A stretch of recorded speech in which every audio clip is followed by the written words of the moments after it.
Now that we've finished our bride, we're going to be making a groom to go with her. So we're starting with some gum paste. And what I've done, just to make life easy on myself, because I hate coloring black fondant or black gum paste, is I've purchased black fondant and kneaded into it a little bit of Tylose or CMC, and that will help it to dry more firm.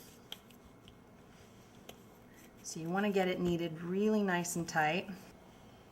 There we go. Now we're going to start him similarly to how we did our bride.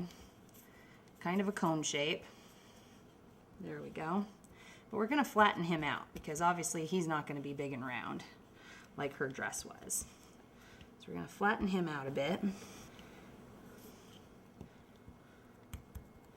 then you're going to take a knife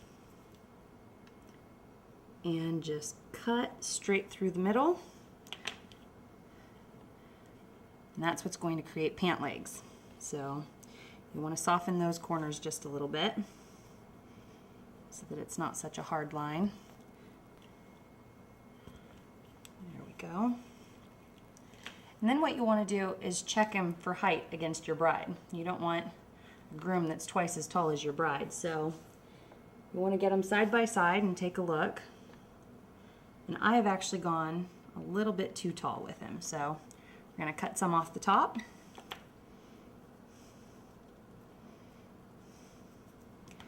And then I'm also going to take some off the bottom.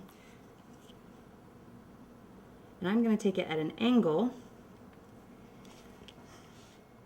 just slightly, because we're going to give him shoes in just a little bit.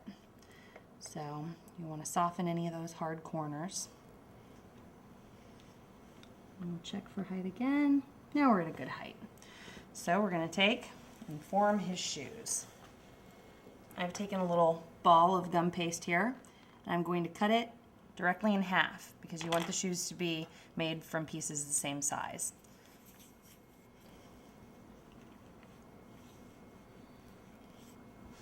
And then you're going to press a little indentation on each one.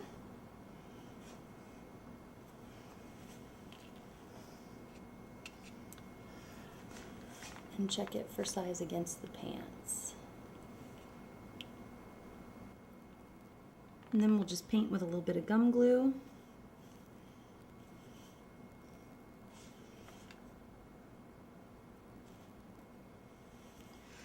Now while this is setting for a while, you may need to put something behind it just to hold it in place so that you don't have your groom falling over.